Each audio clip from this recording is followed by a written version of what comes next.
ഹാഷ്മി തന്തയില്ലായ്മ തരം കാണിക്കും എന്ന് പറഞ്ഞിട്ടും ഞാൻ അവിടെ പോയത് സ്വാഭാവികമായിട്ട് വീണ്ടും ഈ ഒരു അൺകട്ട് വേർഷൻ പുറത്തോട്ട് വരും, അല്ലാന്നുണ്ടെങ്കിൽ ഇതിനെ കൃത്യമായിട്ട് എഡിറ്റ് ചെയ്യും, കട്ട് ചെയ്തിട്ട് വരും എന്നുള്ള ഒരു ചിന്ത താങ്കളിൽ പോയിട്ടില്ല എന്നുള്ളതാണ്. ഇത് അവരുടെ ചാനൽ, അവരുടെ എഡിറ്റർ, അവരുടെ ആങ്കർ, ഇത്രയും വലിയ സംവിധാനം വിളിച്ചാൽ പോകുന്നതാണോ ധൈര്യം, പോകാതിരിക്കുന്നതാണോ ധൈര്യം?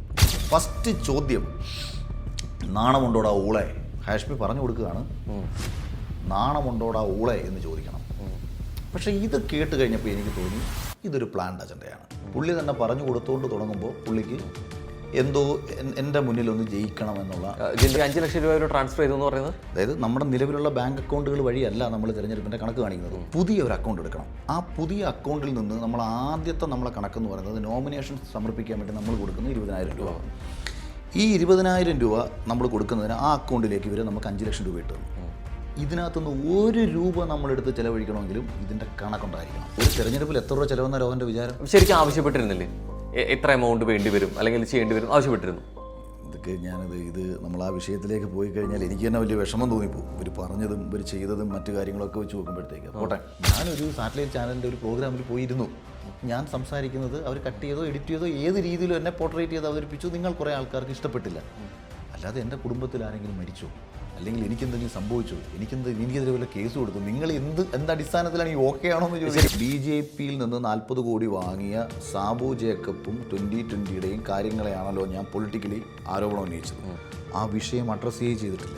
തെരഞ്ഞെടുപ്പ് കമ്മിറ്റി ഓഫീസ് ഇല്ലാത്ത കേരളത്തിലെ ഏതെങ്കിലും ഒരു NDA സ്ഥാനാർത്ഥി ഉണ്ടെങ്കിൽ അത് ഞാനായിരിക്കും. ഞാൻ അബാം ഹോട്ടലിലാണ് മീറ്റിങ്ങുകൾ നടത്തിക്കൊണ്ടിരുന്നത്, അവിടെയാണ് താമസിച്ചുകൊണ്ടിരുന്നത്. വർക്ക് ചെയ്യാൻ ആളില്ലാത്തത് കൊണ്ട് തന്നെ എൻ്റെ സുഹൃത്തുക്കളെയും എന്നെ ഇഷ്ടപ്പെടുന്ന ഫാൻ ഗ്രൂപ്പിലുള്ള പിള്ളേരെയും വിളിച്ചു വരുത്തി അവരെ കൊണ്ടാണ് എൻ്റെ പേഴ്സണൽ കാര്യങ്ങൾക്ക് വേണ്ടി ഞാൻ ഓടിച്ചുകൊണ്ടിരുന്നത്. വീടിന്റെ എസ്റ്റിമേറ്റ് തുകയുടെ പകുതി തുക മാത്രം ഇപ്പോൾ നിർമ്മാണ സമയത്ത് നൽകുക. ബാക്കി പകുതി 50 മാസത്തവണകളായി അടച്ചു തീർത്താൽ മതി, അതും പലിശയൊന്നുമില്ലാതെ. Bate Homes for Kerala's leading tech enabled home builder. Election കഴിഞ്ഞു, ജയപരാജയങ്ങളൊക്കെ നമ്മൾ കണ്ടു. 100 ദിവസങ്ങൾ പിന്നിടുമ്പോഴും ഇലക്ഷനെ കുറിച്ചുള്ള ചർച്ചകൾ ഇപ്പോഴും സജീവമായി നിലനിൽക്കുന്നു എന്നുള്ളതാണ്. ആ ചർച്ചകൾ മുഴുവൻ ചുറ്റിപ്പറ്റി നിൽക്കുന്നത് ഒരാളിലാണ്, ശ്രീ അഖിൽ മാരാർ. നമസ്കാരം.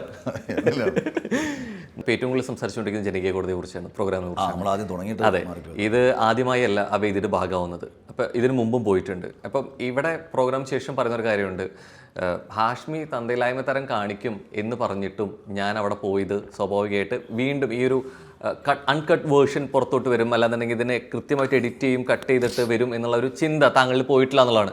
ശരിക്കും അത് തന്നെയാണോ വീണ്ടും പോകാനുള്ളൊരു പ്രവണത? ഒന്നാമതേ ഇത്രയും ചിന്തിച്ചാൽ മതി. ഇത് അവരുടെ ചാനൽ, അവരുടെ എഡിറ്റർ, അവരുടെ ആങ്കർ, ഇത്രയും വലിയ സംവിധാനം വിളിച്ചാൽ പോകുന്നതാണോ ധൈര്യം, പോകാതിരിക്കുന്നതാണോ ധൈര്യം? പോകുന്നതാണോ ധൈര്യം. അപ്പം അവിടെ ഞാൻ നോ പറഞ്ഞിട്ടില്ല എന്ന് മാത്രമല്ല, ഈ അഗ്നിപരീക്ഷയുടെ ഷൂട്ട് നടക്കുന്നതുകൊണ്ട് തന്നെ ഇതിൻ്റെ ഇടയിലുള്ള സമയം ആദ്യം ഞാനൊരു സെപ്റ്റംബർ 1 പറഞ്ഞപ്പം സെപ്റ്റംബർ 1 എൻ്റെ അടുത്ത് ഷൂട്ട് ചെയ്യാൻ ചോദിച്ചത്. സെപ്റ്റംബറിലുള്ള ഇത് ഏത് മാസമായിരുന്നു? ഓഗസ്റ്റ് 1.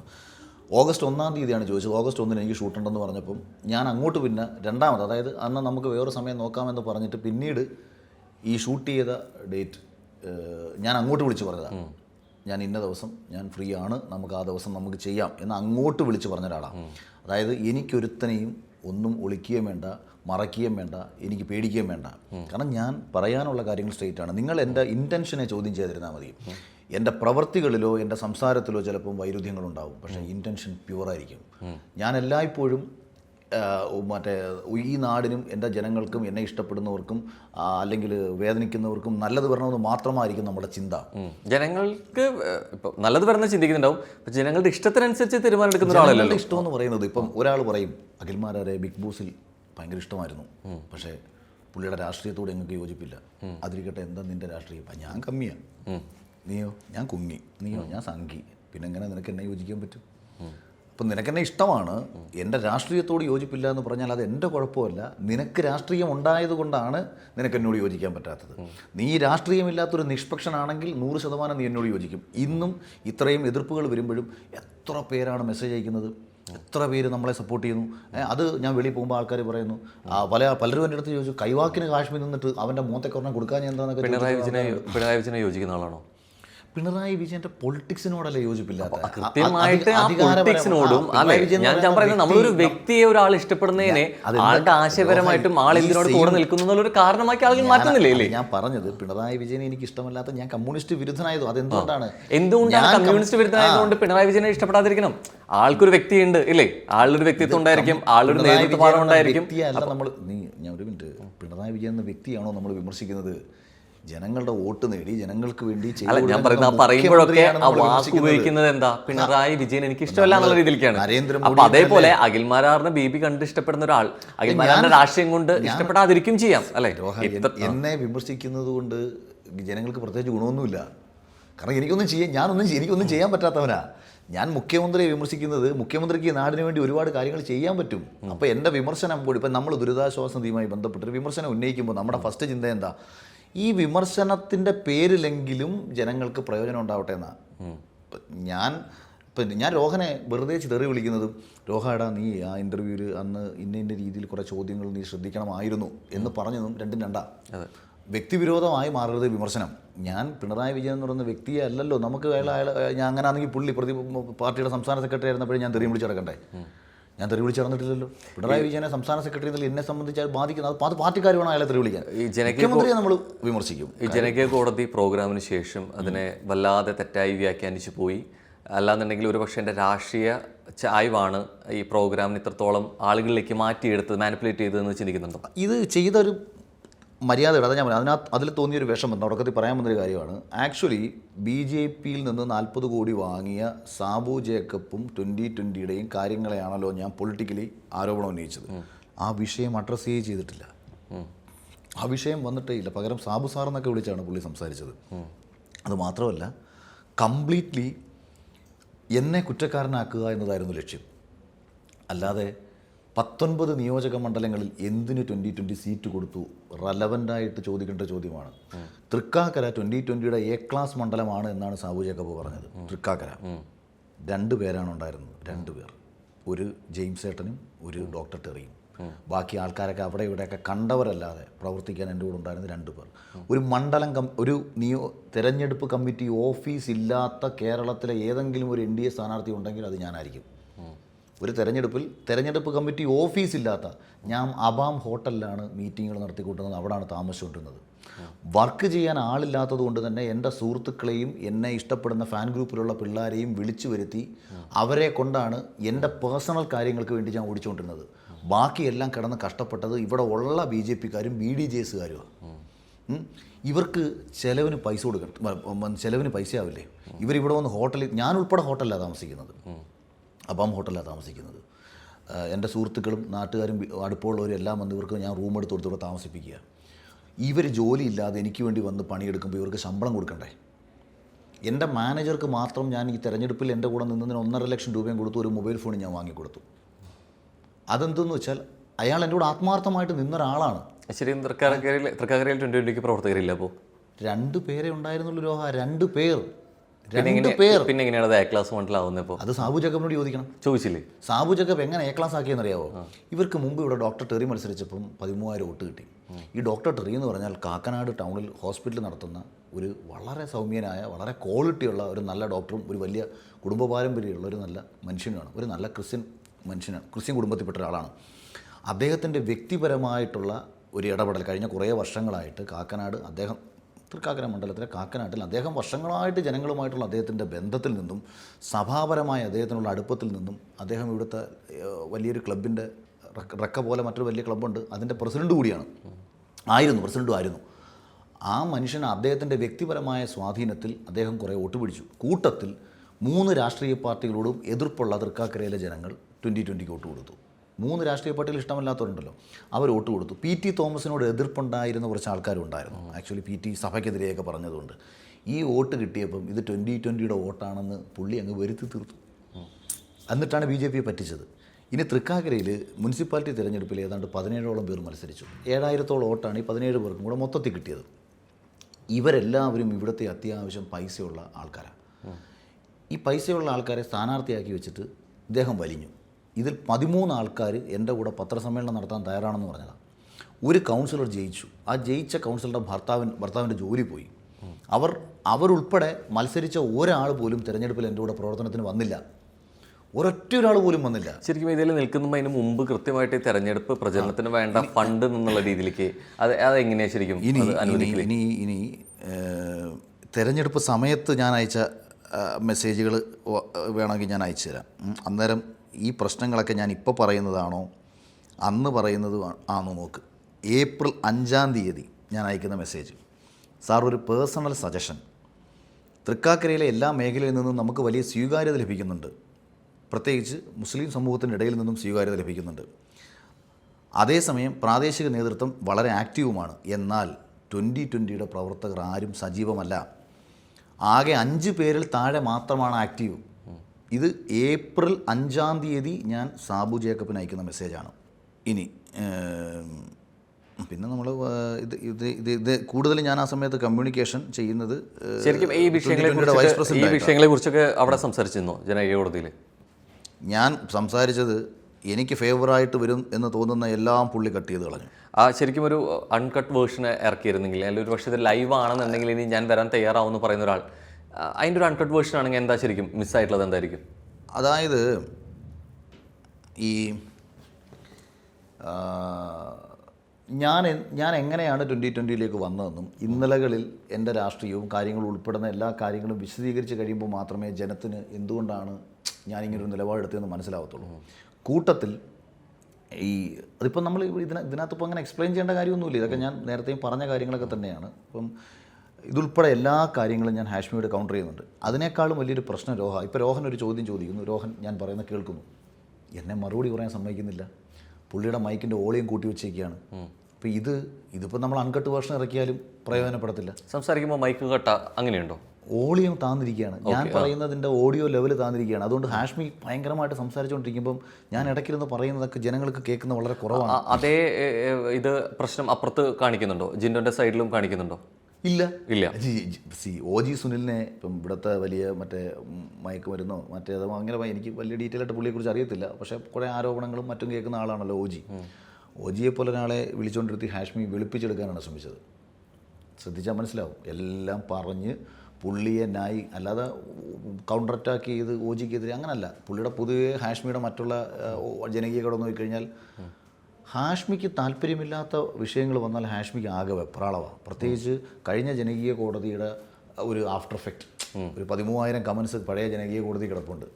ഹാഷ്മി തെറി വിളിച്ചും എന്നെ പുകഴ്ത്തിക്കൊണ്ട്. അപ്പോൾ അത് ഞാനങ്ങനെ ചിന്തിച്ചില്ല. ഞാൻ കരുതി പുള്ളി ഒരു ക്ഷീണം തീർക്കലാണ് ശരിക്കും. ഞാൻ കരുതി പുള്ളി ഒരു നല്ല മാധ്യമ പ്രവർത്തനം. ഇതല്ല എന്ന് എനിക്കൊരു പോയിന്റ് തോന്നി. എപ്പോഴാണെന്ന് വെച്ചാൽ ഇലക്ഷൻ്റെ റിസൾട്ട് വന്ന ദിവസം ഇവരിങ്ങനെ ലൈവിൽ റിസൾട്ട് വായിക്കുക. അപ്പോൾ ഹാഷ്മി ഇരുന്നുകൊണ്ട് ശ്രീകണ്ഠൻ നായരോട് പറയുകയാണ്, തൃക്കാക്കരയിൽ 1,00,000 വോട്ടിൻ്റെ ഭൂരിപക്ഷത്തിൽ ജയിക്കുമെന്ന് അഖിൽമാരാർ പറഞ്ഞിരുന്നത്. ഞാൻ ആ സ്പോട്ടിൽ ഹാഷ്മിയെ വിളിച്ചു.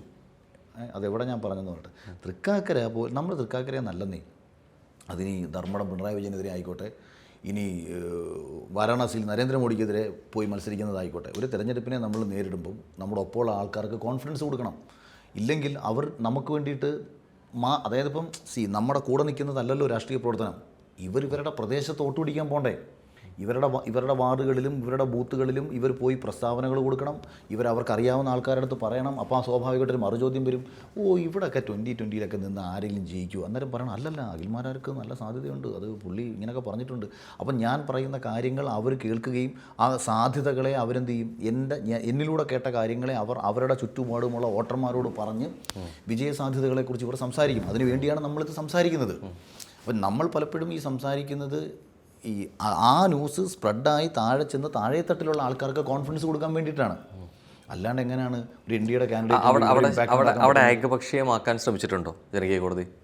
അങ്ങനെയുണ്ടോ? പിന്നല്ലാണ്ട് അങ്ങനല്ലേ അതിൻ്റെ അജണ്ടയായിരുന്നു എന്നാണ് പറയുന്നത്. യൂട്യൂബിൽ നിങ്ങൾ നോക്കൂ, അവിടെ എനിക്ക് സംസാരിക്കാൻ ശരിക്കും ഇത് ആദ്യം ഒരിക്കൽ പോയിട്ടുള്ള ആളായതുകൊണ്ട് തന്നെ ഇപ്പൊ പറയുന്നു. ഇപ്പൊ ഇതിലാണെങ്കിൽ ആദ്യം സംഭവം ഉണ്ടായി, ഓർമ്മയില്ലേ? ആദ്യത്തെ ജനകീയ കോടതിയും ഇതേ പണി ചെയ്തു. എഡിറ്റഡ് വേർഷൻ ഇറക്കിയിട്ട് ഞാൻ ലൈവിൽ വന്ന് പറഞ്ഞു, കാണിച്ചത് മര്യാദകേടാണ്, തെമ്മാടിത്തരമാണ്. അന്ന് പിണറായി വിജയനെ ന്യായീകരിക്കാനാണ് ഹാഷ്മി മാക്സിമം ശ്രമിച്ചത്. അപ്പം ആദ്യത്തെ എഡിറ്റഡ് വേർഷൻ വെച്ചിട്ട് കുറച്ച് ആൾക്കാരൊക്കെ കമ്മ്യൂണിസ്റ്റുകാരൊക്കെ അന്ന് ഇടുന്ന് ആഘോഷിച്ചു. അപ്പം ഞാൻ എഡിറ്റഡ് പറ്റത്തില്ല, ഞാൻ ലൈവിൽ ഇഷ്യൂ ഉണ്ടാക്കിയപ്പോഴത്തേക്ക് അൺകട്ട് ഇട്ടു. ശരിക്കും ഇപ്രാവശ്യം ശരി ആവശ്യമുണ്ട്. ജനകീയ കോടതി ലൈവ് ആണെന്നുണ്ടെങ്കിൽ ഞാൻ വരാം എന്ന് പറയാൻ തയ്യാറായിരുന്നു. ജനകീയ കോടതി ഷോ ചിലപ്പോൾ ലൈവ് ചെയ്യുന്നതിന് ബുദ്ധിമുട്ടുകളുണ്ടാവും, സാങ്കേതിക ബുദ്ധിമുട്ടുണ്ടാവും. എന്നാൽ ജനകീയ കോടതി എന്നല്ല, ഏത് പ്രോഗ്രാമിലും ഏതൊരുത്തനും എൻ്റെ അടുത്ത് ഡിബേറ്റിനാണ്. ഇപ്പം ഇതൊരു ഇൻ്റർവ്യൂ ആണ്, ഇവിടെ എനിക്ക് നമ്മൾ തമ്മിൽ കിടന്ന് അടി ഉണ്ടാക്കേണ്ട കാര്യമില്ല. ഡിബേറ്റ് ചെയ്യാനാണെന്നുണ്ടെങ്കിൽ ഏതവൻ വിളിച്ചാലും ഞാൻ തയ്യാറാണ്. അത് വിഷയം എൻ്റെ പേഴ്സണൽ ആണെന്നുണ്ടെങ്കിൽ എനിക്ക് ഒരു പ്രശ്നമില്ല. പിന്നെ അതല്ല, ഇപ്പം നിങ്ങൾക്ക് സവർക്കറോ ഗാന്ധിയോ ഒക്കെ ആണെന്നുണ്ടെങ്കിൽ ചിലപ്പോൾ എനിക്ക് പഠിക്കേണ്ടി വരും. ഒന്ന് ആലോചിച്ച് നോക്കൂ, നിലപാടോ പലപാടോ എന്നാണ് ടൈറ്റിൽ എന്ന് പറഞ്ഞത്. ഇതൊന്നും ആക്ച്വലി അവിടെ വെച്ച് പറഞ്ഞിട്ടൊന്നുമില്ല. പക്ഷെ ആ തമ്മിൽ തന്നെ ഷെയർ ചെയ്തിട്ടുണ്ട്. എനിക്കെന്താ പ്രശ്നം? ഞാൻ ഷെയർ ചെയ്യുന്നത്, ഞാൻ പറയുന്നത് ജനം കേൾക്കണമെന്നുള്ള ഉദ്ദേശത്തിലല്ലേ. നമ്മളെ എതിർക്കുന്ന ഒരാളാണെങ്കിൽ പോലും നമ്മൾ അയാളുമായി സംവദിക്കുന്നത്, അതാണല്ലോ ജനാധിപത്യപരമായൊരു സംവാദം. അയാളുടെ എതിർപ്പുകൾ ജനം കേൾക്കണം, എൻ്റെ മറുപടികൾ ജനം കേൾക്കണം. എന്നെ തേച്ചൊട്ടിക്കുക എന്ന് പറഞ്ഞാൽ വലിയ പ്രയാസം എന്നുള്ള കാര്യമൊന്നും അല്ല. ഷോയ്ക്ക് ശേഷം വിളിച്ചിരുന്നു, അശ്വിനെ വിളിച്ച് സംസാരിച്ചിരുന്നു. ഞാൻ ആദ്യത്തെ 2 ദിവസം എനിക്കൊരു പ്രശ്നം ഉണ്ടായിരുന്നില്ല. എനിക്ക് എപ്പോഴാണ് പ്രശ്നം വന്നതെന്ന് അറിയാമോ? ഞാൻ ആദ്യമൊക്കെ ചിരിച്ച് കളഞ്ഞതാ. എനിക്കതിലെ ട്രോൾ വന്നപ്പോഴൊക്കെ ഞാനിങ്ങനെ എനിക്ക് മുഖം തോന്നുന്നു പറഞ്ഞ് കളഞ്ഞതാ. പക്ഷേ അതാ രോഹ, ആലോചിച്ച് നോക്കൂ, 2020 വിട്ട് NDA വിട്ട് വന്ന ഞാൻ ആക്ച്വലി കോൺഗ്രസ് പാർട്ടിക്കൊരു ശല്യമാണോ? ഞാൻ അവരുടെ കുറ്റം പറഞ്ഞിട്ടല്ലേ ഞാൻ വന്നത്, അവരുടെ തട്ടിപ്പ് പറഞ്ഞിട്ടല്ലേ ഞാൻ വന്നത്. അപ്പോൾ കോൺഗ്രസ്സുകാരന് എന്നെ അനുകൂലിക്കാൻ പറ്റും. കമ്മ്യൂണിസ്റ്റുകാരന്, കാര്യം സാബു ജേക്കബ് കമ്മ്യൂണിസ്റ്റ് പാർട്ടിയുമായിട്ട് കഴിഞ്ഞ കുറേ കാലങ്ങളായിട്ട് പ്രശ്നമാണ്. പിണറായി വിജയൻ ഉൾപ്പെടെ അദ്ദേഹം ആക്ഷേപിക്കുന്ന ഒരാളാണ്. കമ്മ്യൂണിസ്റ്റ് പാർട്ടിക്കാർക്കും സന്തോഷമുള്ള കാര്യമാണ്. കാരണം അവരൊക്കെ കാലങ്ങളായിട്ട് പറയുന്ന അതേ കാര്യം തന്നെയാണ് അവരുടെ പാളയത്തിൽ നിന്ന് അഖിൽ മാരാരും പറഞ്ഞത്. അപ്പോൾ അവിടെ ഒരു കോൺഗ്രസ്സുകാരൻ്റെ ആവശ്യമുണ്ടോ? എന്തുകൊണ്ടായിരിക്കും? പിന്നെ അവിടെ വരേണ്ടിയിരുന്നത് BJP-കാരാണ്. കാരണം അവരുടെ മുന്നണിക്കാണ് എൻ്റെ വാക്കുകൾ ദോഷമുണ്ടാക്കേണ്ടത്. ഇദ്ദേഹം BJP-കാരെ വിളിച്ചു. എനിക്കറിയാവുന്ന BJP-യുടെ പല വക്താക്കളെയും വിളിച്ചു. അതിൽ ഇദ്ദേഹം പറഞ്ഞത്, ഫസ്റ്റ് ചോദ്യം നാണമുണ്ടോടാ ഊളെ എന്ന് ചോദിക്കണം. ഹാഷ്മി പറഞ്ഞു കൊടുക്കുകയാണ്, നാണമുണ്ടോടാ ഊളെ എന്ന് ചോദിക്കണം. അപ്പോഴാണ് എനിക്ക് തോന്നിയത്. അപ്പോൾ ഇവരാരും വന്നില്ലല്ലോ. ഇവരാരും പറഞ്ഞു നിങ്ങൾക്ക് അഖിലിനോട് ഇതെപ്പോഴാണ് അറിയണേ? അവരെ 2 ദിവസം കഴിഞ്ഞിട്ട്, ഞാൻ ഫസ്റ്റ് ദിവസത്തെ എപ്പിസോഡ് അങ്ങനെ ഞാൻ മൈൻഡ് പോലും ചെയ്തില്ലല്ലോ. അങ്ങനെയാണെങ്കിൽ ഫസ്റ്റ് ദിവസം തൊട്ടേ ആൾക്കാർ പറയുമ്പോൾ ഞാൻ റിയാക്ട് ചെയ്യേണ്ടതല്ലേ? ഫസ്റ്റ് ദിവസം ഞാൻ റിയാക്ട് ചെയ്തില്ല, സെക്കൻഡ് ഡേയിൽ ഞാൻ റിയാക്ട് ചെയ്തില്ല. പക്ഷേ ഇത് കേട്ട് കഴിഞ്ഞപ്പോൾ എനിക്ക് തോന്നി ഇതൊരു പ്ലാൻഡ് അജണ്ടയാണ്. അതായത് ഓപ്പോസിറ്റ് വരുന്ന ആൾക്കാരുടെ അടുത്ത് പോലും എന്ത് ചോദിക്കണം ഏത് ചോദിക്കണം എന്നത് പുള്ളി തന്നെ പറഞ്ഞു കൊടുത്തുകൊണ്ട് തുടങ്ങുമ്പോൾ പുള്ളിക്ക് എന്തോ എൻ്റെ മുന്നിൽ ഒന്ന് ജയിക്കണം എന്നുള്ള ജിൻഡോ സംസാരിച്ച സാധനം അവിടെ ജിൻഡോയോട് തന്നെ ആദ്യം 1.25 മണിക്കൂർ ഞാൻ ഹാഷ്മിയും തമ്മിൽ സംസാരിച്ചു. ആദ്യത്തെ 1.25 മണിക്കൂർ അത് ഞാൻ ബ്രേക്കായി. അതിന് ശേഷം ജിൻഡോയെ വിളിക്കുന്നു. അപ്പോൾ ഞാൻ ജിൻഡോയുടെ തന്നെ പറഞ്ഞു, നമുക്ക് ഈ സവർക്കറും ഈ വിഷയങ്ങളും ഒന്നും കിടന്ന് പിടിക്കേണ്ട കാര്യമൊന്നുമില്ല. ഒന്നാമത്തെ കാര്യം, എനിക്ക് BJP ന്യായീകരിക്കേണ്ട. ഞാൻ അപ്പുറത്തിരുന്നാൽ എനിക്കിരുന്ന് BJP ന്യായീകരിക്കേണ്ടി വരും. ഇപ്പോൾ എൻ്റെ പണി BJP ന്യായീകരിക്കലല്ലോ. അതുകൊണ്ട് നിങ്ങൾ മറ്റെന്തെങ്കിലും വിഷയമൊക്കെ ആണെന്നുണ്ടെങ്കിൽ നമുക്ക് ചർച്ച കുറച്ചുകൂടെ അങ്ങനെ കൊണ്ടുപോകാം. ഹാഷ്മി രണ്ടാമത് സംവാദം തുടങ്ങി. ജിൻഡോ സവർക്കറിൽ തന്നെ പിടിച്ചു തുടങ്ങി. ഞാൻ അപ്പോഴും ഹാഷ്മി എടുത്ത് പറഞ്ഞു, ജിൻഡോ ഇത് ഞാൻ എന്തിനാണ് ഇതിന് വീണ്ടും മറുപടി പറയുന്നത്? എനിക്കിത് മറുപടി പറയേണ്ട കാര്യമില്ല ഹാഷ്മി. ഇത് ഞാൻ BJP-യുടെ വക്താവല്ല. കുഴപ്പമില്ലെന്നേ, സംസാരിക്കുന്നേ, വക്താവായിട്ട് സംസാരിക്കുന്നേ. അതായത് ഹാഷ്മിക്ക് വേണ്ടത് ആ ചാനലിൻ്റെ റീച്ചും ആ കണ്ടൻറ്റും മാത്രമാണ്. അല്ലെങ്കിൽ എന്നെ പിടിച്ചെന്തിനാ BJP പാളയം വിട്ടു വന്ന എന്നെ പിടിച്ച് BJP ആക്കേണ്ട കാര്യം എന്താ? അഖിൽ മാരാരുടെ പേര് മാറ്റം. ഇത് ഞാൻ എൻ്റെ ബിഗ് ബോസിൽ ഒരു എപ്പിസോഡുണ്ടല്ലോ, നമ്മുടെ ലൈഫ് സ്റ്റോറി പറയുന്ന എപ്പിസോഡ്. ഇതിൽ ഞാൻ പറഞ്ഞു തുടങ്ങുന്നത് തന്നെ ഇങ്ങനെയാണ്: അഖിൽ മാരാരുടെ ഒരു ജീവിതം, അഖിൽ കോട്ടാത്തലയുടെ ഒരു ജീവിതം, അഖിൽ രാജിൻ്റെ ഒരു ജീവിതം, അഖിൽ രാജിൻ്റെ ഒരു ജീവിതം, അഖിൽ കോട്ടാത്തലയുടെ ഒരു ജീവിതം, അഖിൽ മാരാരുടെ ഒരു ജീവിതം. മറ്റേ 2 പേരും ജീവിതത്തിൽ പരാജയപ്പെട്ടവരും അഖിൽ മാരാരാണ് ജീവിതത്തിൽ വിജയിച്ചതെന്നും പിന്നീട് ഇൻ്റർവ്യൂവിന് ശേഷം ഞാൻ പറയുന്നുണ്ട്. ഇതെല്ലാം എന്നെ കാണുന്ന ജനങ്ങളൊക്കെ കണ്ടതാണ്. ഇതൊക്കെ എന്തോ പുതിയ കാര്യം പോലെ. എന്നിട്ട് പേര് മാറിയതിന് അഭിപ്രായ മാറ്റം, നിലപാട്, എനിക്കിത് അതായത് ഒരു മനുഷ്യന് ഒന്നും മിണ്ടാൻ പറ്റത്തില്ല. അല്ല, അതിന് മുമ്പ് വരെ ഇലക്ഷന് വേണ്ടിയിട്ട് ഞാൻ എൻ്റെ BMW ബൈക്ക് നഷ്ടത്തിന് വിറ്റു എന്ന് പറഞ്ഞൊരാൾ അവിടെ വന്ന സമയത്ത്, തെരഞ്ഞെടുപ്പ് സമയത്ത്, അപ്പോൾ അവിടെ വന്നു കഴിഞ്ഞ് ഇതിന് 5 ലക്ഷം രൂപ അക്കൗണ്ടിൽ വന്നു എന്ന് പറയുമ്പോൾ ഇതിനെ എതിർത്ത് സംസാരിക്കാൻ ഞാൻ എന്തുകൊണ്ടാണ്? അപ്പോൾ അയ്യോ ഒരു മിനിറ്റ് രോഹ, ഞാൻ അതിൻ്റെ പ്രൂഫേ ഈവൻ ഏതൊക്കെയോ അലവലാദികൾ ഇരുന്നിട്ട് ഏതോ ഒരു ചക്രവാണം എന്നൊക്കെ പറയുന്ന ഒരുത്തനിരുന്നിട്ട് ഒരു ഇൻ്റർവ്യൂവിനകത്ത് കണ്ടിരുന്നിട്ട് അഖിൽ മാരാർ BMW ബൈക്ക് വിറ്റത് പച്ചക്കള്ളം എന്നൊക്കെ പറഞ്ഞിട്ട് അതിൻ്റെ പേരറിയത്തില്ല, ചക്രവാണം എന്നങ്ങാണ്ടല്ല. BMW ബൈക്ക് വിറ്റത് ഇലക്ഷൻ പ്രചരണത്തിന് വേണ്ടി തന്നെയാണ്, ചെലവിന് വേണ്ടി തന്നെയാണോ? ഞാൻ രോഹന് കാണിച്ചു തരാം. ഇത് BMW-ൻ്റെ സർവീസ് എക്സിക്യൂട്ടീവാണ്, മിഥുൻ എന്നാണ് പേര്. ഞാൻ ഈ സമയത്ത് അവൻ പൈസ ട്രാൻസ്ഫർ ചെയ്തിട്ട് എനിക്ക് അയച്ചു തന്നേക്കുന്ന ഡേറ്റ് നോക്കും, April 8 തെരഞ്ഞെടുപ്പിൻ്റെ. അല്ല, തെരഞ്ഞെടുപ്പിന് വേണ്ടിയിട്ടായിരുന്നു വിറ്റത്. അതായത് അല്ല, ചോദ്യം ഇത്രേ ഉള്ളൂ, തെരഞ്ഞെടുപ്പിന് വേണ്ടിയിട്ടായിരുന്നോ ബൈക്ക് വിറ്റത്? ഞാൻ പറഞ്ഞല്ലേ, ഇപ്പം എൻ്റെ മാനേജർക്ക് മാത്രം ഞാൻ കൊടുത്ത ശമ്പളമാണ് കുറച്ച് മുമ്പ് പറഞ്ഞത്. എൻ്റെ കൂടെ വർക്ക് ചെയ്ത് ഒരാൾ പോലും എനിക്ക് വേണ്ടി ഒരു 10 മിനിറ്റ് മാറ്റി വെച്ചിട്ടുണ്ടെന്നുണ്ടെങ്കിൽ അവൻ്റെ ആ 10 മിനിറ്റിന് ഞാൻ വില കൊടുക്കും. എനിക്ക് വേണ്ടി പ്രവർത്തിക്കാൻ വന്നിട്ടുള്ളവർക്കെല്ലാം ഞാൻ ശമ്പളം കൊടുത്തിട്ടുണ്ട്, അവർക്ക് ഭക്ഷണം മേടിച്ചു കൊടുത്തിട്ടുണ്ട്, അവരുടെ വണ്ടിക്കൂലി ഉൾപ്പെടെ കൊടുത്തിട്ടുണ്ട് എല്ലാവർക്കും. ഇത് ഇപ്പോൾ 2020 ഇത് ഇങ്ങനെയുള്ള പൈസകളെല്ലാം തരണമല്ലോ, പക്ഷേ അവരുടെ കയ്യിൽ നിന്ന് മേടിച്ച് കൊടുക്കാൻ നിന്ന് കഴിഞ്ഞാൽ മറ്റവർക്കൊരു വിഷമമാകും. അപ്പം നമ്മൾ ചെയ്യേണ്ട കാര്യങ്ങൾ നമ്മൾ ചെയ്യുക. അപ്പോൾ ഈ 5 ലക്ഷം രൂപ ഒരു ട്രാൻസ്ഫർ ചെയ്തു എന്ന് പറയുന്നത് ഇനി 5 ലക്ഷം രൂപ എനിക്ക് അതാണ് എത്രത്തോളം അവിടെ നിന്ന് ഫീഡ് കിട്ടിയിട്ടുണ്ടെന്നുള്ളതാണ്. തെരഞ്ഞെടുപ്പ് നമ്മുടെ ഇലക്ഷൻ കമ്മീഷൻ്റെ നമുക്ക് വേണ്ടിയിട്ട് നമ്മൾ കണക്ക് കാണിക്കാൻ വേണ്ടി പുതിയതായിട്ടൊരു ബാങ്ക് അക്കൗണ്ട് എടുക്കണം. അതായത് നമ്മുടെ നിലവിലുള്ള ബാങ്ക് അക്കൗണ്ടുകൾ വഴിയല്ല നമ്മൾ തിരഞ്ഞെടുപ്പിൻ്റെ കണക്ക് കാണിക്കുന്നത്, പുതിയ ഒരു അക്കൗണ്ട് എടുക്കണം. ആ പുതിയ അക്കൗണ്ടിൽ നിന്ന് നമ്മൾ ആദ്യത്തെ നമ്മളെ കണക്കെന്ന് പറയുന്നത് നോമിനേഷൻ സമർപ്പിക്കാൻ വേണ്ടി നമ്മൾ കൊടുക്കുന്നത് 20,000 രൂപ. ഈ 20,000 രൂപ നമ്മൾ കൊടുക്കുന്നതിന് ആ അക്കൗണ്ടിലേക്ക് ഇവർ നമുക്ക് 5 ലക്ഷം രൂപ ഇട്ട് തന്നു. ഇതിനകത്തുനിന്ന് 1 രൂപ നമ്മളെടുത്ത് ചിലവഴിക്കണമെങ്കിലും ഇതിൻ്റെ കണക്കുണ്ടായിരിക്കണം.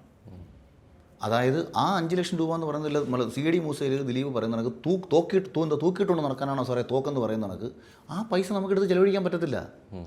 അത് നമുക്ക് ട്രാൻസ്ഫർ ചെയ്ത് തരുന്നത് തെരഞ്ഞെടുപ്പിൽ നമ്മളിപ്പം ഫ്ലെക്സ് അടിക്കുന്നു, അല്ലെങ്കിൽ പോസ്റ്റർ അടിക്കുന്നു, നമ്മൾ എന്തെങ്കിലും ഒരു കാര്യം ചെയ്യുന്നു. അതിനുശേഷം എനിക്ക് തോന്നുന്നത് 15 ലക്ഷത്തോളം രൂപയോ മറ്റോ, അങ്ങനെയാണെങ്കിൽ ഒരു 15 ലക്ഷത്തോളം രൂപ ഈ അക്കൗണ്ട് ഇട്ടിട്ടുണ്ട്. കാരണം തെരഞ്ഞെടുപ്പ് കമ്മീഷൻ്റെ കണക്ക് നമ്മൾ കൊടുക്കുന്നില്ലേ, നമ്മൾ ഈ സ്ഥാനാർത്ഥിക്ക് നമ്മൾ മത്സരിച്ചതിനുള്ള ചിലവുകളും വരവ് കണക്കുകൾ കാണിച്ചുകൊണ്ടുള്ള കണക്ക് നമ്മൾ എല്ലാ ആഴ്ചയിലും കൊടുക്കണമല്ലോ.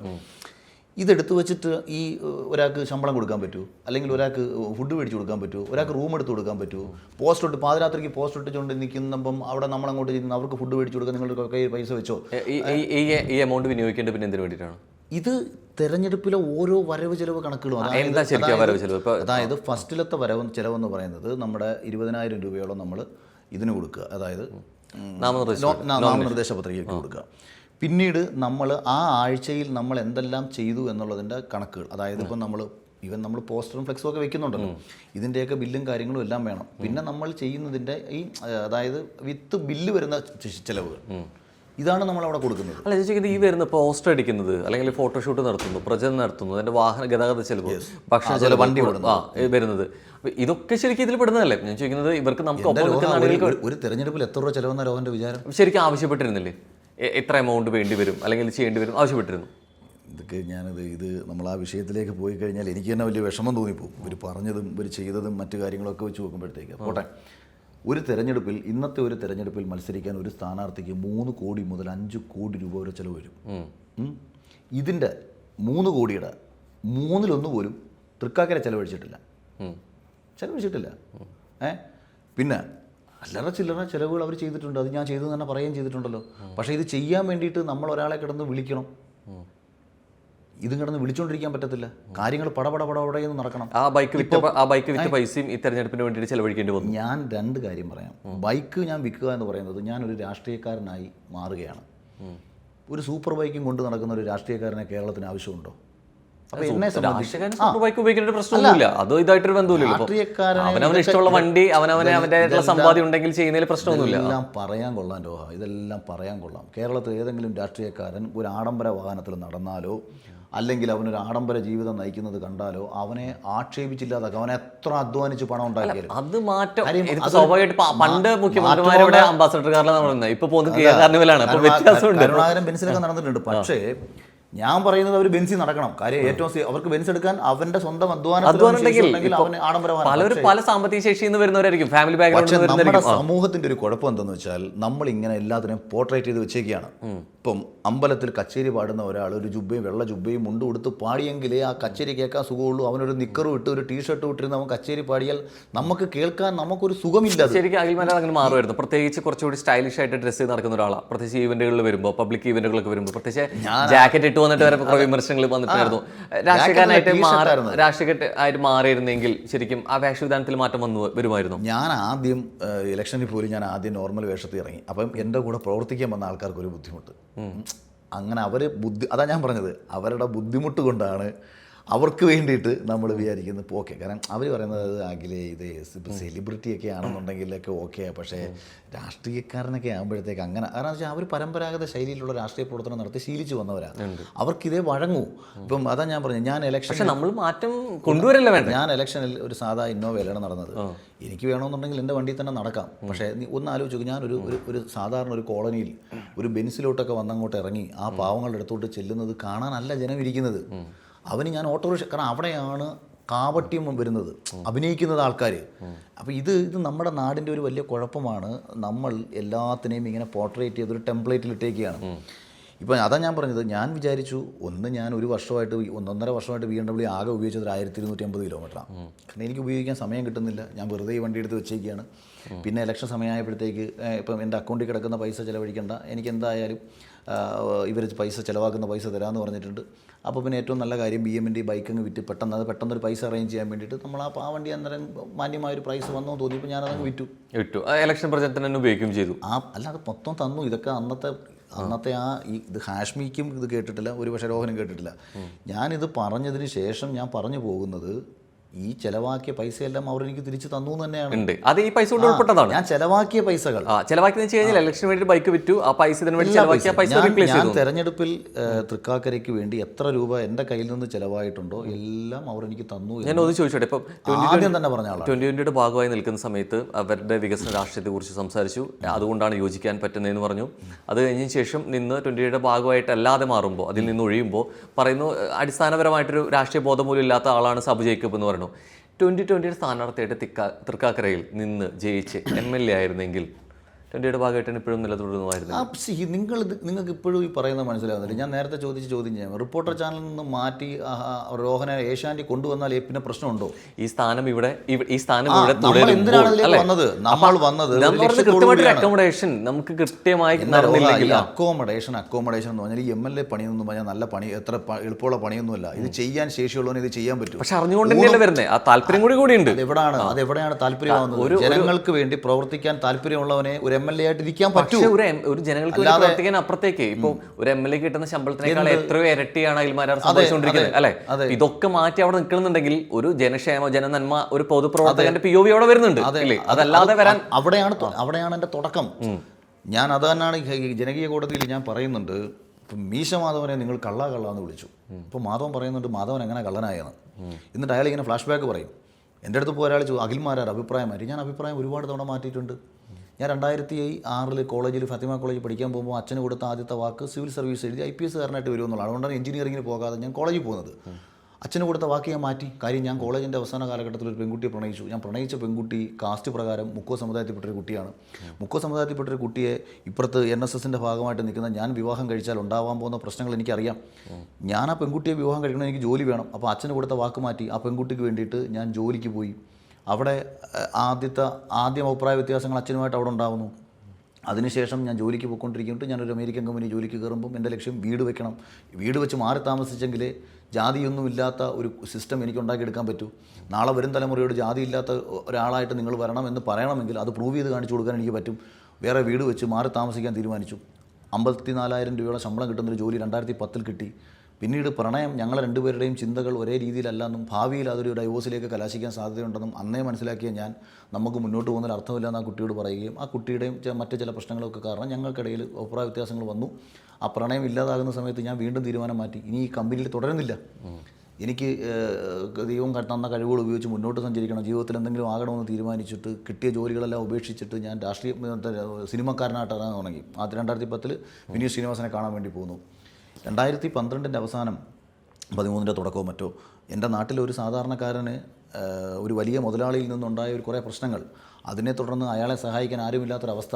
വലിയൊരു കമ്മ്യൂണിസ്റ്റ് ഫാമിലിയിൽപ്പെട്ട ഒരു വലിയ മുതലാളിയുടെ തൊട്ടപ്പുറത്ത് താമസിക്കുന്ന ഒരു പാവപ്പെട്ടവൻ, പ്രായപൂർത്തിയായ ഒരു മകനുമുള്ള പുള്ളിക്കൊരു വീട് വയ്ക്കാൻ വേണ്ടിയിട്ട് ഒരു ഇച്ചിരി മണ്ണെടുക്കണം പുള്ളിക്ക്. 2 വർഷമായിട്ട് മറ്റവൻ സമ്മതിക്കുന്നില്ല. അങ്ങനെ അവിടെ ഒരു വലിയ അടി നടക്കുകയും ആ കുടുംബത്തിന് വേണ്ടി ഞാൻ സംസാരിക്കുകയും അപ്പോഴാണ് എനിക്ക് ഖദറിന്റെ ഒരു വില കിട്ടുന്നത്. വീടിന്റെ എസ്റ്റിമേറ്റ് തുകയുടെ പകുതി തുക മാത്രം ഇപ്പോൾ നിർമ്മാണ സമയത്ത് നൽകുക. ബാക്കി പകുതി 50 മാസത്തവണകളായി അടച്ചു തീർത്താൽ മതി. അതും പലിശയൊന്നും ഇല്ലാതെ. Bate Homes 4, Kerala's leading tech enabled home builder.